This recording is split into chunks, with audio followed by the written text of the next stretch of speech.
since you reached out, I started researching a bit further, so into your background, and I was like, whoa.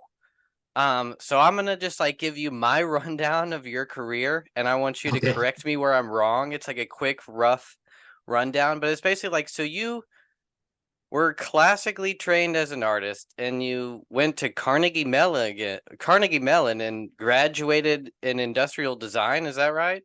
That's right. Yeah. Yeah. And that was in the 90s? I'm not good with dates. Yeah. It's Okay. probably, Yeah, yeah. okay, but it was like, so then like, and then pretty much not long after that, you started working under the wing of like Barry Windsor Smith, and you started working at Valiant, and then you in like almost immediately on to work on Iron Man at Marvel. And then it seems like you spent at least like half a decade or a full decade or longer like working for the big two until you, I guess, went into advertising or something like that, and then you Yeah. sort of like did that for almost like 20 years, and like now you're Oh, yeah. starting to get back into comics and break Uh, into the create yeah. your own space. Is that yeah, correct me Well, where I I'm wouldn't wrong. say not 20 years. It's probably not even 10 years for advertising. Okay. So advertising is storyboards for commercials. So it's very much like comics. So, and the reason I left comics is because I don't draw that quickly. I thought there was like something, if I feel like a little bit slow, it kind of affects your entire career with like deadlines. So I just thought that maybe this wasn't for me as much as I kind of enjoyed doing it. So I went into advertising because you don't have to really finish the drawings there, and then it moves very fast. But then it also pays a ton, and they really respect their artists there. Like when you show up, it's like you're God or something that you have the power to visualize what they're thinking and get them within striking distance to a finished product just in the time that you're there. And if it's a pharmaceutical or alcohol company, they pay very handsomely. Um, but that started to kind of dry up because I think people stopped watching commercials, and then they started finding different ways. I guess they didn't know how to advertise to people anymore because commercials weren't really the big thing. Um, that's kind of when I always kept one foot in comics because I liked doing comics, and I really missed it. So I always did commissions and stuff on the side covers. And then eventually, I think when the pandemic came along, I thought I would just do some comics and kind of on my own. Since I didn't have any work from Marvel and DC at the time, I just thought I'd try to put out my own, like to write something for the first time. And I think with me, a thing to understand is I'm not very brave. I don't know how you got into work, accomplishing all that you did. But I am not that brave. Like I know I'm an artist, and there's nothing that says that I can write at all, at least from what I see. And then I had an intense interest in it, so I put out a comic for free on Instagram. Oh, Look, okay. yeah. So uh, I think like every couple of weeks I'll do like 5 pages and put it up, and I kind of made up the story as I go along.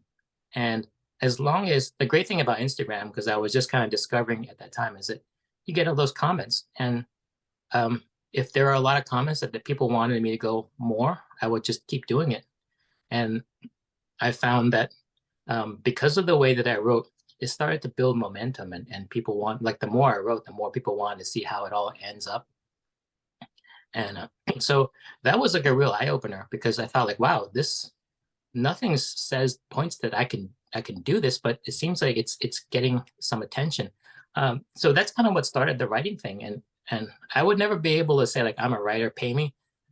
I would say like I could be a writer and here's something for free, and then if you like it, then I would say that I'm more a writer than I thought, and keep on doing that. And then after 60 pages, I concluded a story, which I never really thought I could do because it's such a big project, and it wasn't as bad as I thought. The workload, and then after that, it got published and collected and published in two places. One of them was Heavy Metal Magazine, and another was a publisher, boutique publisher that published the black and white comic that I did. And um, and so based on that, I was like, wow, this is a lot of fun. It's creatively very rewarding. So that's what kind of led to me doing this project now with the Kickstarter called EVERMIND, and it's kind of like the culmination of all the art experience and then the writing experience. As limited as the writing experience is, it's that's where it ended up. Whoa. That's a Yeah, smart way to go about it. That dang. So it's like you essentially were like releasing a web comic on your own Instagram at just to sort of see if you could build momentum there. And when you yeah. did, then it worked out there. So now it's like step two, I guess, in the creator own space. When did you Right. start doing that? The releasing on Instagram. Um, so after I finished that story on Instagram, it's very different from what I'm doing. Like one I'm doing now is science fiction. The other one was kind of like a very quirky, very hard to describe. And I wouldn't say that it had anything in there that would be marketable. Like there's no superheroes and it's not, there's nothing sexy about it. It's it's almost like a very funny um, history piece that I don't know if you know the movie The Seventh Seal with Max von Sydow. It was based on that. And Okay, I'm definitely gonna look it up. okay, it's called Wingman, and but yeah, that was a lot of fun. And then so that was just an easy way to. I recommend people like if you're kind of afraid to dip your toe, and just like kind of just do like an easy kind of gradual dipping your toe into the water type thing. So that way you can't fail because if your writing is for shit, it was free. So and then with this project now, it's the publisher that published the book wanted to enter the field of comics. So they asked if I had any project, and this is another thing. Like I still don't think that I probably had the courage to actually do a project that's been scheduled, and then we develop it and build a big marketing push behind it. So even with that, uh, the way I ended up doing a story of this scale and having it on a Kickstarter is that it started with one image, and then the publisher asked, like, "Well, what is this story about? Because you drew this picture, but is there a story behind it?" And I said, "No, it's just a picture." But then we played this hypothetical game, like, "Well, what would it be about if I was like a Hollywood guy and you had to give me an elevator pitch? Like, what would you do?"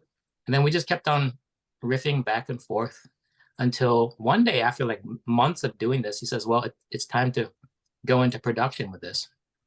And I was like, "What?" I mean, this was all just like a Just fun force you. He's exercise. like, that your image. Now here we go. Yeah, right. So, I mean, I never really thought that it's always fun playing in the area like story, like coming up with story, just to see how how good you are at it. And he was liking what I was coming up with, and that was always a fun game to play. And then he says, "Okay, now we're gonna start this," and that's a whole different ball game because all of a sudden there's money involved, and then you have to finish it. It's not like you can just duck out at any time and say game over. So that kind of brings us to where we are now. Is that in the process of putting together this book, you develop more and more confidence. Or I can actually say now that okay, I was an artist for a few decades. Now I'm also a writer. I mean, it feels kind of weird to say that, but that's it never would have happened except for these techniques that are like very slow ramping up to get to here.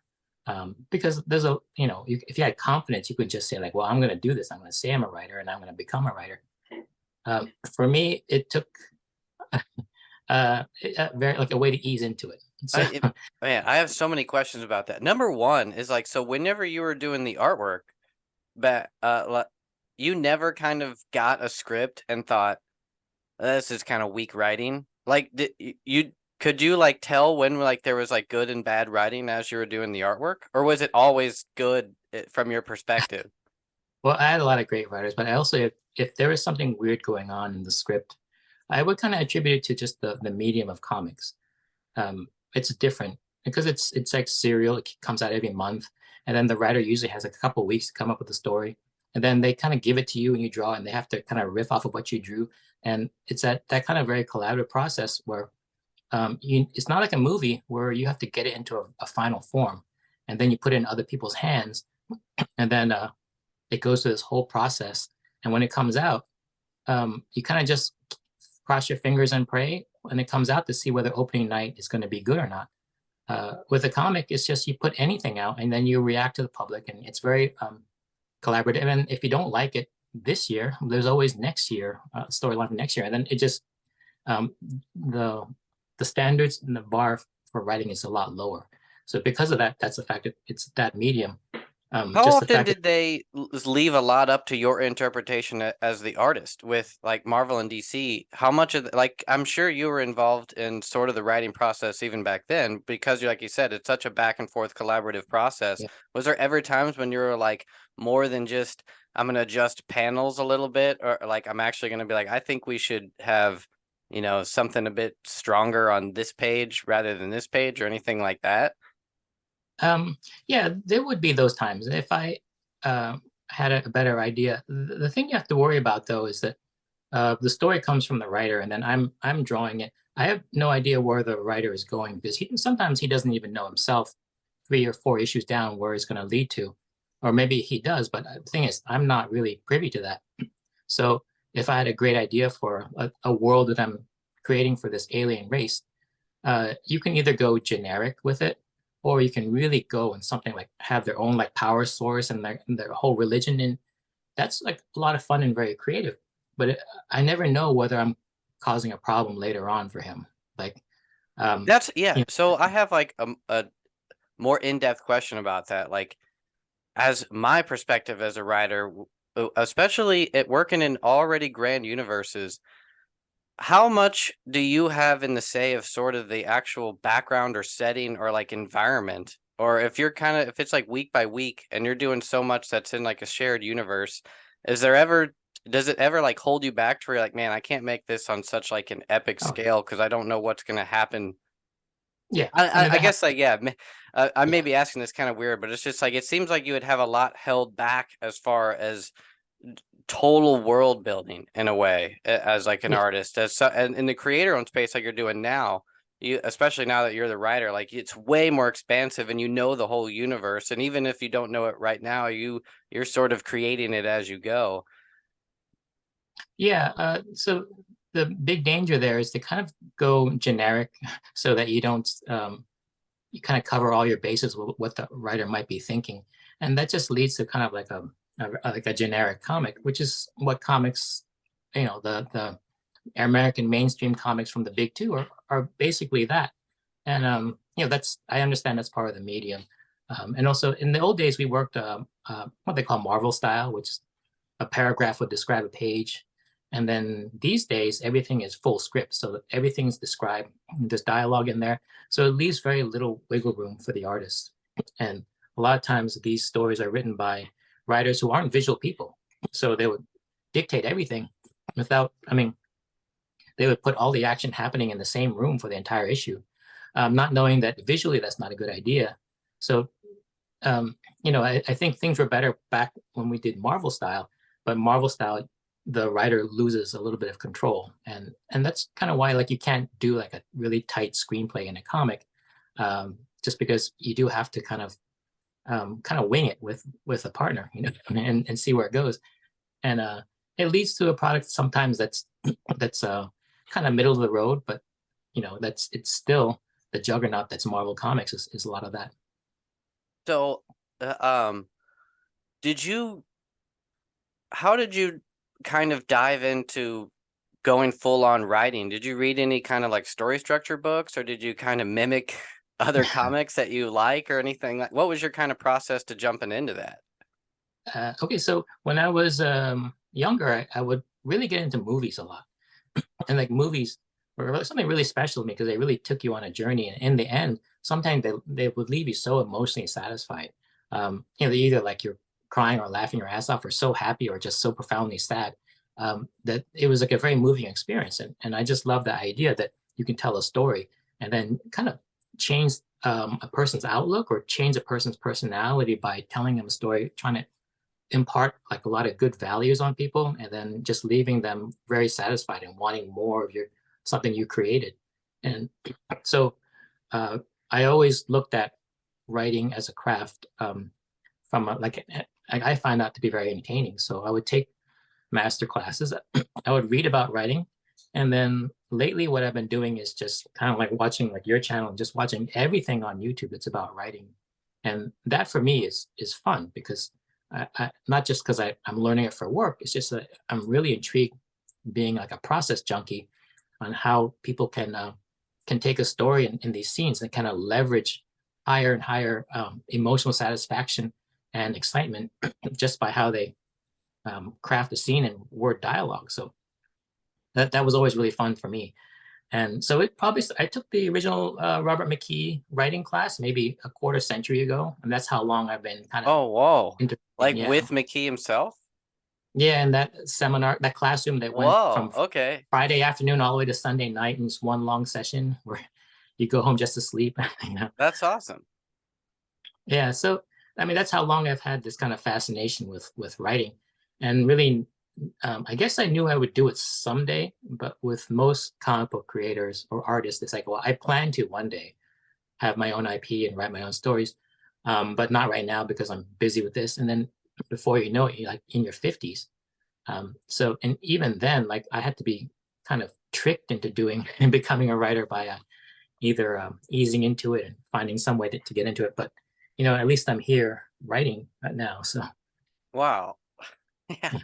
The it seems like you've been entrenched in this so long that it has to just be like you have little notes all throughout your career that is like now finally it's just like, all right, now I can just go. And so now, so yeah, I will bring back to the beginning. So you're now you've got EVERMIND. It's with 24/7 publishing. It's live on Kickstarter right now. It's co-written with Daniel Wu, the like yeah, international martial arts icon. So I yeah. guess fill me in on those gaps. Like, what is 24/7?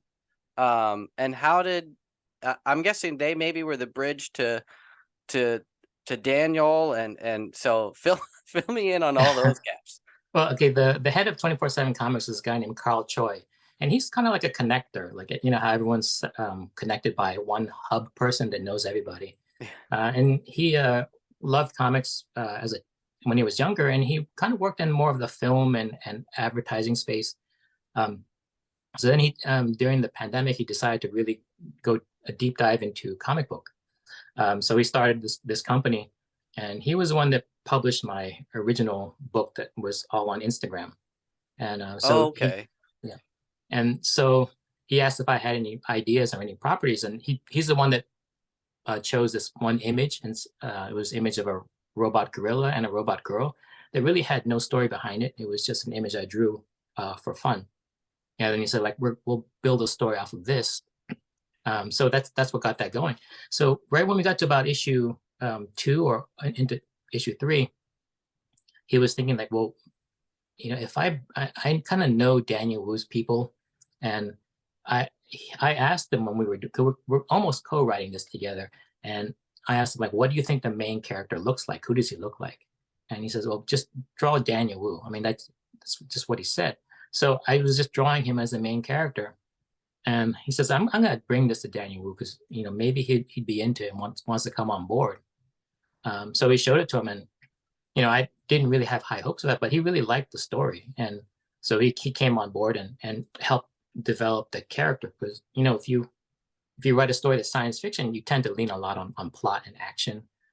So the human story, I mean, one good thing about actors is they're really into character motivation and backstory, because that's kind of all they're obsessed with when they are acting. You want to know, like, what's my character, So he brought a lot of that to the story, and we kind of worked on it together. Yeah, I was gonna ask that. Like, did he do anything to sort of make like the main character more iconic or even more marketable to be like, this is what makes characters pop, or like this is what people care about, or like like add in like I guess what was like the strongest thing that you felt he brought to the story, especially as regarding his character.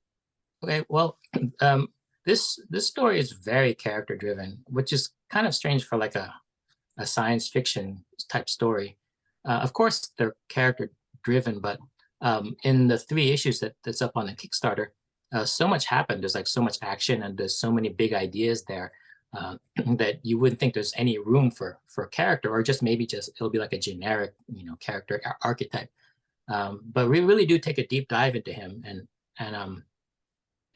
it's a very deep story, and Daniel was able to really inform that story, because ultimately it's a story about a scientist who kind of puts his family on the back burner, and he's really intent on succeeding with his new technology. And it's sort of like Steve Jobs had a daughter, but they're kind of estranged. So with Daniel, I mean, after Into the Badlands, he had a father that was in a very precarious position age-wise, and he had a daughter that was at a very a key age where he really needed to be a father for her. So he left Hollywood and just became a family man and just really enjoyed the time together. So now that that is past, he's kind of getting back into Hollywood. So this story is kind of like a what if, like if you made a different decision, to prioritize work over family, and we just kind of show how bad it can go, and some of the things that get so out of hand that the scientist has to kind of go to extreme lengths to kind of fix everything he's done wrong. Oh, that Yeah, it actually like bridges his real life into yeah, that realm. That's awesome. yeah. Dang. So I guess now my like questions are more like, so what are you kind of seeing as to what's kind of the whole marketing angle, or I guess really more, I'm just like trying to figure out like, do you think you'll make this an ongoing series, and kind of like, do you see yourself going forward as being mainly like a creator owned comic creator, or are you currently doing any work with like the big two? And I guess kind of like what's your plan with this project and what's going forward? okay. Um, I, I guess the idea, a lot of people, a lot of artists, when they get into Marvel or DC, that's really considered like the pinnacle. But really, there's one more step, which is to kind of create your own story. So you're not drawing their characters written by someone else, but you're writing your own characters you created, and you own the IP, and that's the best place to be. And I guess even better than that, if it's a surefire hit, and then you have that under your belt, that kind of continues to feed you for the rest of your life. I haven't gotten there yet, but this is the place to be to kind of shoot for that. That's the North Star. So this is where it is for me. It's just kind of not really going back to Marvel. But the thing is, we don't know, because if this doesn't do well, then I might have to go back and say like, well, that was a nice experiment, but it doesn't work out for everybody. And I can always, if I could come back, if Marvel had me back, that would be fantastic. Man, I feel So like you're already like so far ahead of the game. Like we haven't talked about this, but like looking back on your career, it's like you've already like beat all the major feats of being a comic creator and now doing the creator own stuff. Like what's like the momentum you need from this campaign to where you can say, all right, let's keep going, to where you'll be like, let's do the next one.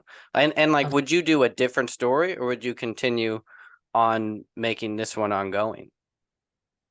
it would probably best idea would to start a different story, and that's just a numbers game, because I don't know too much about that whole comics to Hollywood bridge. You probably know more about that, but the way I understand is that you got to cast a bit of a wide net, because your story can not connect with those Hollywood execs for any reason. So it's good to have like a few ideas under your belt. Um, so my original idea was to tell this, since I wrote it like a screenplay, because most of the stuff I learned is from YouTube, is like screenplay stuff, and all the books I read. So it does read like a movie, and then when it ends, it ends. I don't really think about the issues after that. But since I am part of 24/7 Comics, we see that there's a different paradigm, different model, because you really do need that back end to keep things going.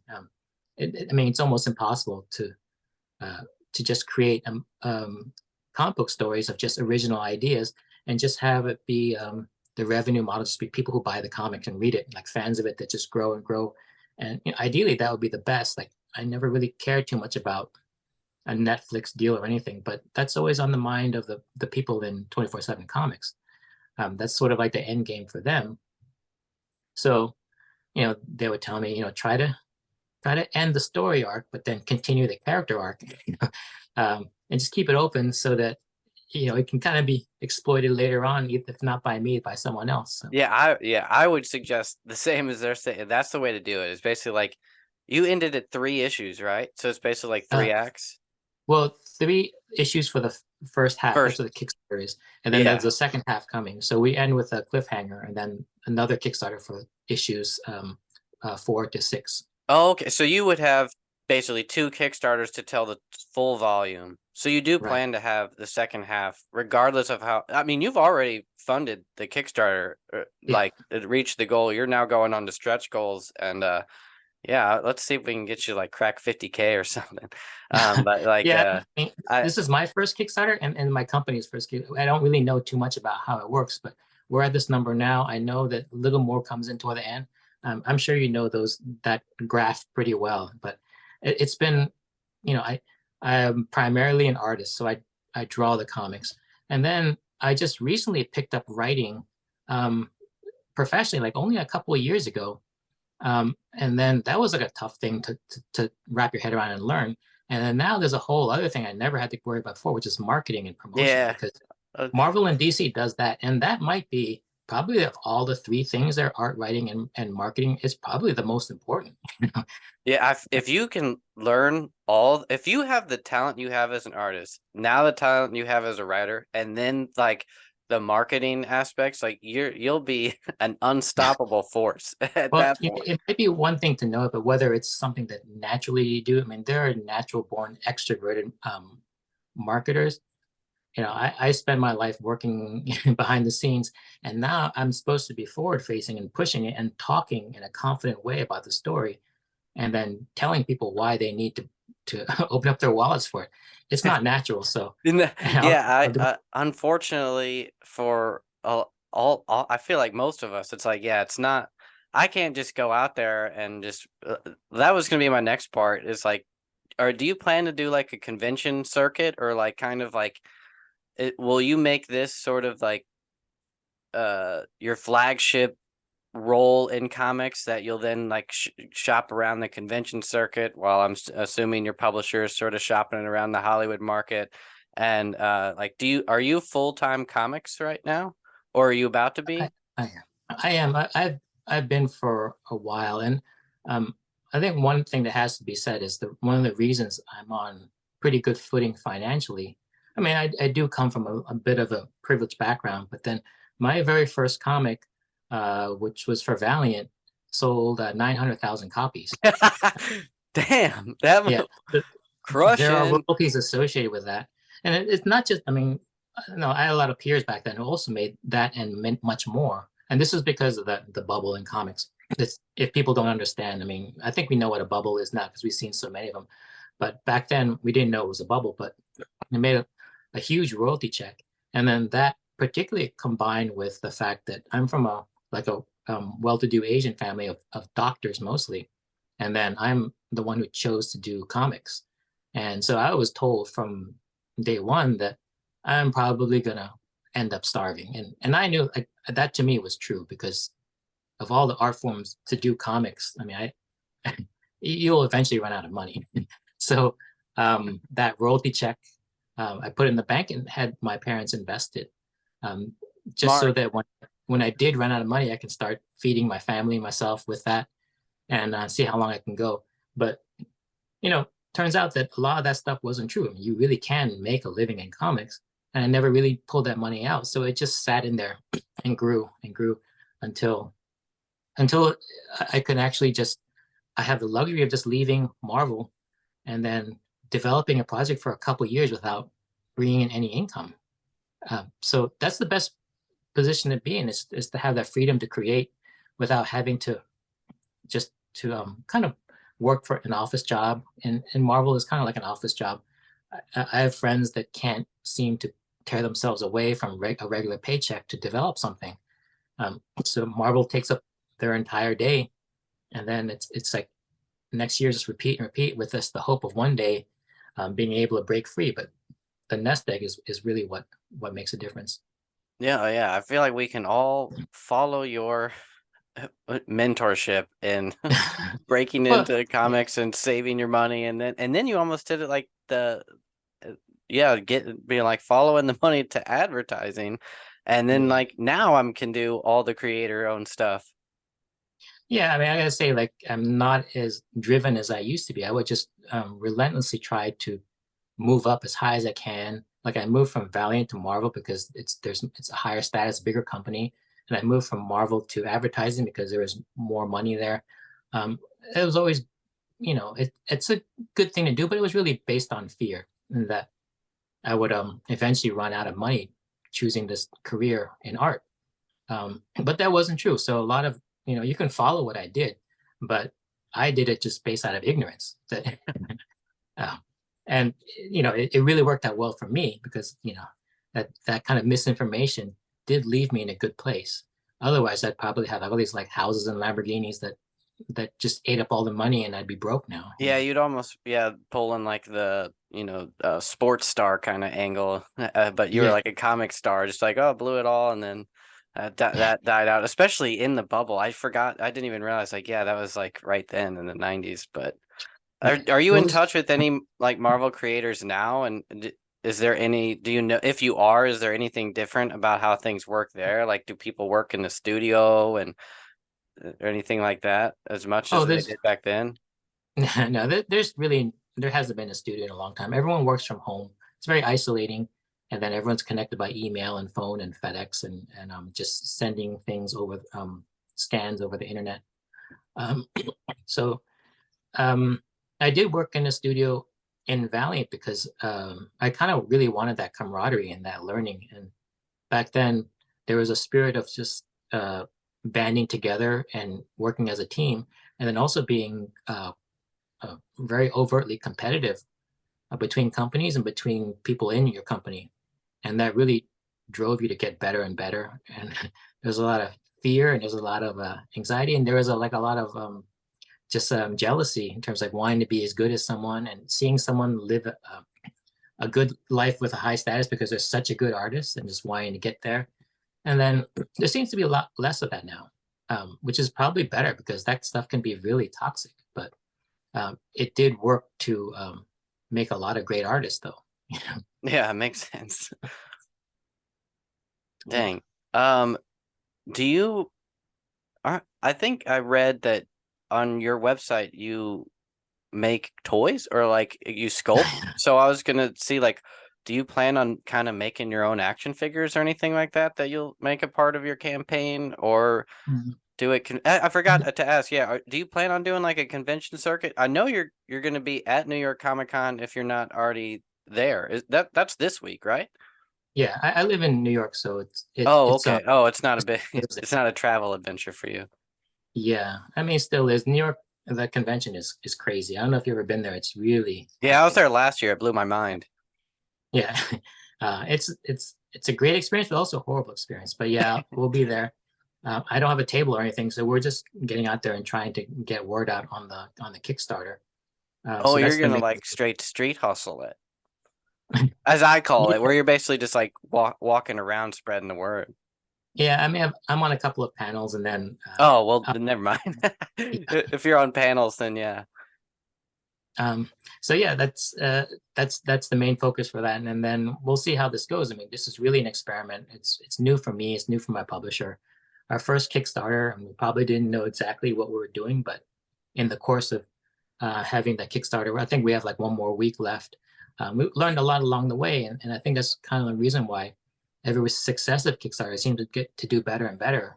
I'm not sure, like sometimes dramatically better. So I'm I'm really not sure. curious. I want to stay in touch after this, especially when with your next Kickstarter, because I collaborate with a lot of people where Kickstarter is their main game, and it's like I know that they can probably fill you in on some. There's probably a few things that like it's just like if you would have just did this and then this, you probably could have gained a lot. Not that you haven't gained a lot of traction, but like could have like really go another level of magnitude up, especially like with my some of the like the publisher I'm working with now, like they have it down to a T. Like when Yeah, it comes to like marketing and building momentum, like Sean Gordon Murphy's got a Kickstarter out right now that I think like day one they pulled in six figures. yeah. Um, Yeah, that's that was sort of like the gold standard for me. Just I was just waiting for his Kickstarter to start because I think he's they've made like in like 300,000 before, like in previous ones, and we're kind of in a down economy, and then also Kickstarter is I'm not sure if it's still like less and less effective as it was maybe 5 years ago. But that's what really brought me to your channel is that I had to do I had to go and find a crash course on how to run a successful Kickstarter, like what's needed on my part being the writer artist. Um, so I would just comb through a lot of your material and a lot of other people's material too. And I just, I think I would know how to, I guess the biggest thing is how much you do before the Kickstarter starts. But you've done Uh, so, like, that's the thing. It's like you've done so much. Like, first of all, you built your Instagram like very well, and so I was wondering, like, did you try to did you and your publisher or your publisher sort of go have any kind of blueprint that, like, before you started, where you were both kind of like, all right, we're gonna launch on this date, and here's kind of the step by steps we want to do during like pre-launch. Did you guys have any kind of game plan like that? Did you oh, mimic yeah. anything, or aside from just watching videos like me and other people, that a lot of advice is out there, but I know a lot of people, they just sit down and they like work with almost like a consultant and do that when they're trying to really hustle. I would say like most of that is on my publisher's part. Like they really took the helm with that. The biggest thing is he's connected to a lot of people who've done successful Kickstarters. So there's that company called Bad Idea. Yeah. So they're very good friends, and they've had like one of their last Kickstarters went into the 300,000s. So they kind of were coaching us on how to do this, particularly with my publisher, not so much me. And then my publisher will tell me what I have to do. You're Um, the talent, so yeah, they should yeah, be telling you. yeah. So and then we did a lot of interviews and stuff, but we're still kind of feeling out what works the best. And and then we're also like pouring into the metrics that they give you. They give you some data that from how things are going, and we can look into that. And also, the head of Kickstarter Comics is a guy named Bryce Gold. Um, Hmm. I think they're always on the lookout for a project that they can give that label, the projects we love. Which they gave to So you, right? yeah, and that was very fortunate. I mean, because of the type of project we have, I think they kind of saw things that they like in it. Like it would represent them well. So they got behind us, and we have a direct line with them just to ask like, well, what should we do now? And they've been really good at pushing it. I think most of the followers people who back come from the Kickstarter community, and they kind of push them our way as long as our project still meets their approval in terms of like what it's about and just how we conduct ourselves. you know. Yeah, So, that makes sense. I mean, you have a well-rounded like campaign, and the story itself is like not too edgy or anything. Like, it seems to fit all the boxes of like just a good wholesome sci-fi, emotional drama. Like, yeah, so it seems like I'm gonna hype it for you. Like, it looks awesome to me, and so, and then like just like, even if you were an unknown creator, I would think the same thing. So, but of course, since it's such a hardcore A-list creative team, along with like that, as powerful as your artwork is, like I feel like it should gain momentum, or it deserves it at least. yeah. So at this point, the goal is just to capitalize on whatever name and quality that people know of me, and also with Daniel Wu and his recognition. I have no idea whether we have capitalized on it because it's when we've never done this before. So I hope that we've come close to making the best of what we have. Um, all we can do is try our best, and there's one more week left, and we're just gonna try to close strong. And a lot of that looks like me doing these interviews with people. I mean, I was gonna say, I was like, if you were to just like break it down number by number, it's like if you did an interview a day, they might get 100 views. You might get 1 to 5 backers or something. Yeah, Do you guys have an email list or anything that like you? yeah. I think the best thing is to develop that, for years before a campaign Yeah, there's a start. lot there's so much pre-work that really makes the big difference, but that's the thing, is your third campaign's gonna crush hard. By the time you hit the volume 2, then it's gonna be like, oh, that's what I forgot to ask, is like, did they, or I am curious for myself if your publisher knows, like, how can you tap into the Asian market, like where Daniel Wu is even more of a superstar? Yeah. Like, do people? I guess that's the thing is like I have a lot of international fans, and I have to basically mail things myself to them because shipping's just like so expensive. And but I was still just wondering, like, does anyone overseas really pay attention to the US Kickstarter game at all that you know of? Well, it was one of the very first things we were thinking um, to kind of bring into it. I don't really know whether they have to be Asian fans of Daniel Wu and people who know what Kickstarter is, and I think that that pie gets smaller and smaller, and then it's a matter of how do you activate his audience. So, um, you know, don't really know because it's that part is really on the company. It just seems like it should work in my eyes, but I just don't know what roadblocks Yeah, they'll that's hit. what that's like it, Yeah, it seems like it should work, but yeah, the yeah, actual steps to take to narrow down, it's like ultimately I guess it's like, okay, I'm going after Asian Americans and this that like this niche of this niche, but and yeah, that's I've so it seems like it's just like you have all the steps there. And so it's just really interesting to be like, all right, if we've gone down all the methods that you can take, what's the ultimate outcome going to be? right. Um, Dang, I think I've gone through my main hub of questions, but I feel like I have so many to ask you because it's just like there's so many aspects to ask you about your career. It's like, oh, from just like the Kickstarter that's going on now, but you have all that experience in the past. Like how just in general, how is the dream of being a Marvel creator, the dream we all feel, or is it really more of a grind that's crazy? Because like in my head, it's kind of like as long as you weren't pressured too much with time, it would be the dream job, at least as a comic artist. um, yeah, it is great. I love my time at Marvel. Uh, it is like if you're on a little bit of a slower side, and everyone is. I don't think anyone can really do a monthly book, but the books come out monthly. So then you have like this fill-in artist, and you're hoping that the fill-in artist who's like younger and more hungry and is really out to take your job, that he doesn't do a better job than you for less money. So there is all that going on. It is very competitive. Like I drew Iron Man for 3 years, and that was a great book for me to do. I felt like I made it my own, and people kind of identified me with that book. And then I moved on to Wolverine, and that was a different experience because there's a lot of people who want to draw Wolverine, and there's not a lot of people who want to draw Iron Man because Iron Man has like that armor. It's like very like man-made stuff, and Wolverine was just like very cool rock and roll, and every artist wanted to do it. And I was on that book for 2 years, and I can feel the people breathing down my neck, and I feel like things working behind the scenes to unseat me and then put in a writer and artist in the place. And there's like maybe like a bunch of factions trying to get on that book.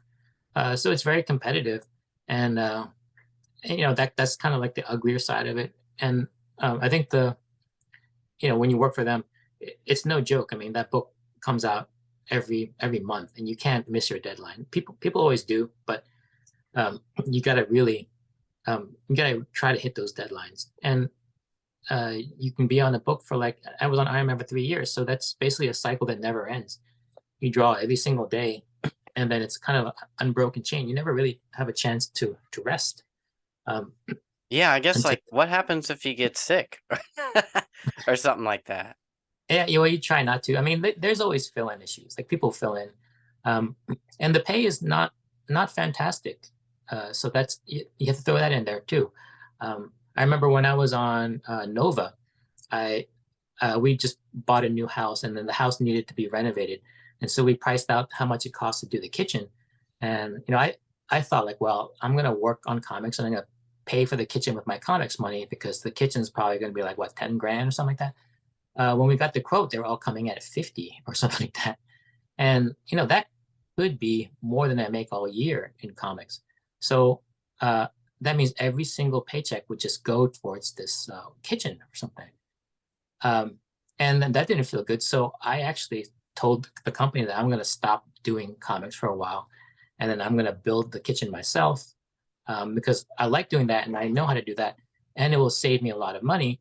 And then when it's done, I'm going to come back to Marvel and say and ask them if they still have a position for me.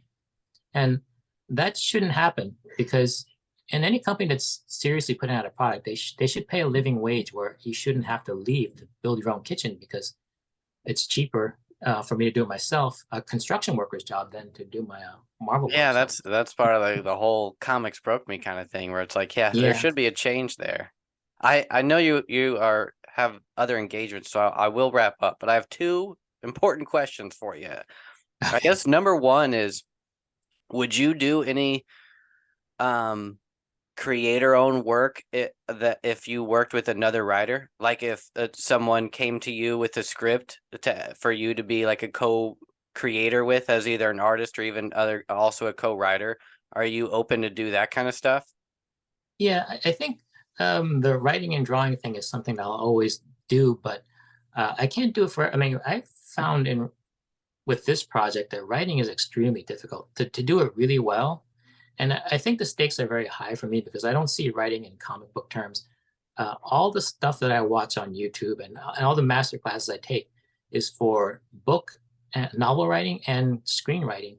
And they take it seriously because there's a lot of money and a lot of time in those things, and the success rate is very low. So you really have to hit everything just right. And so they sweat everything in a screenplay. It's it's as serious as a heart attack. Um, so I think I probably adopted that for writing in comics, but it is not serious as a heart. I mean, really, it's just a comic book. If there's a bunch of punches thrown, then everything's fine. But for some reason, I see like this as I'm making a little movie, and it stresses me out if I'm trying to kind of condense a scene down or trying to find the best way to get across some exposition without having it be tedious to read. I would revise and I would do, like when it comes to writing a novel or a screenplay, sometimes it's common to do like 25 drafts or something like that. And because they tell you to do that, I'm doing that for a comic, which is totally not necessary. But if I'm going to write, I'm going to write and take it seriously. I find it can be exhausting and it is creative, but it takes a lot of time and it is hard to do it really well. And I think it'd be great just to get back to the art part and drawing and then have the writing just be, making the best I can of someone else's writing just to show off that writer in the best light with my artwork. I think that'd be tremendously liberating. So I, Yeah, and that's the thing is, most of us, we don't hold you to a deadline, you know. It's basically like we got on unless we have a publisher lined up or something from the get-go or like from the pitch, it's a lot more like back and forth working together, which is I'm sure would be liberating. And so I guess if you were to basically pitch your own arc with a Marvel or DC character and go back to them and be like, I have my own, the same way, you might have, sort of people do have their own takes on the story. Would you do that? And do you have something in mind where you'd be like, yeah, I have my own version of the Dark Knight? well, I didn't really grow up reading those comics, strangely enough. I mean, I read heavy metal magazines, so most of the sensibilities I have are European or like from manga. Oh yeah, So you're more in my alley then.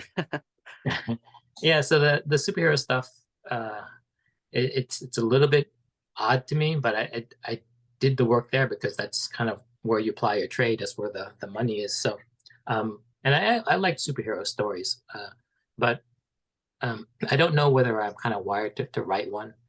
It's kind of hard to say. Like initially, when someone brings to me an idea, like even with this idea that for Evermind, um, I didn't really want to do it because if the story worked from a structural standpoint, but I didn't really want to draw all those robots and those complex the set design and everything. It just sounded like a lot of work.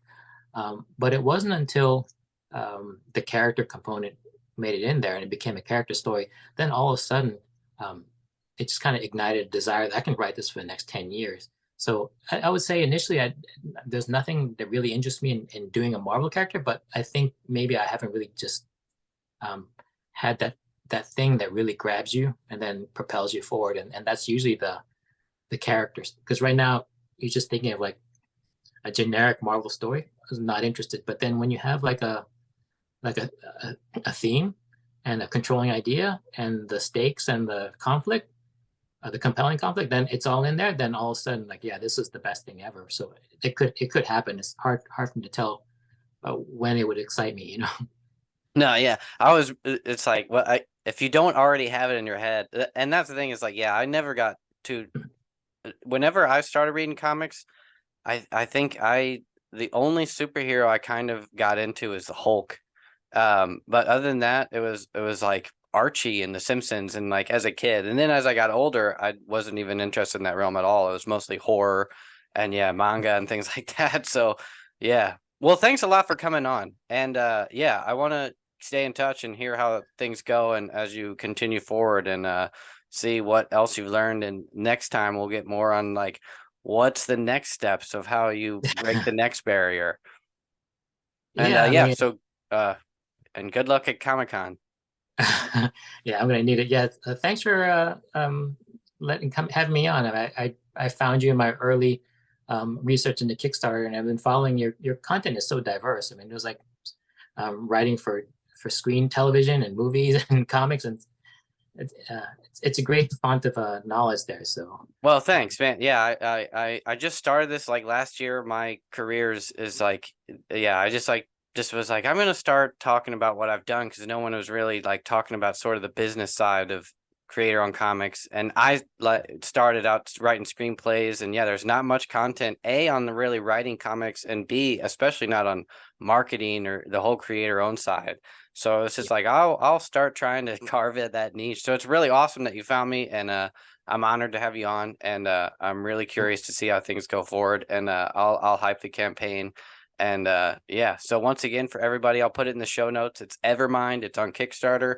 It's Sean Chen, Daniel Wu, 24/7 Publishing, and research it. I guess is there a website people can go to check out you on Instagram? Any other links?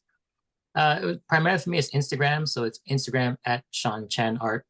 Yeah, and the story that we wrote, I think we've been. And one thing that a lot of people don't do is a lot of beta testing. So we gave out preview copies to people just so I can finish like home fine tune the story, insert pages where they're needed, and change dialogue. And so far, the response has been really great. So I think that was like a real shot in the arm because the goal there is to create a story that has like a momentum, what they call in the writing world, unputdownable.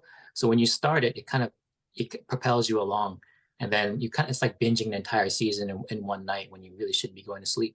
It has that type of quality, and that's what I was like the gold standard is that, and it seems like we got pretty close. So I'm very Oh yeah, thrilled. it's there. You like I said, you hit all the boxes, man. You Yeah, from very cool. story, artwork, but got the creative team involved, everything you're doing now. It's like, yeah, so you nailed it, man. Well done. Thanks, I appreciate it. Coming from you, I really appreciate it. So, Well, yeah, and so yeah, I will let you go, and thanks a lot. all right, thanks for having me.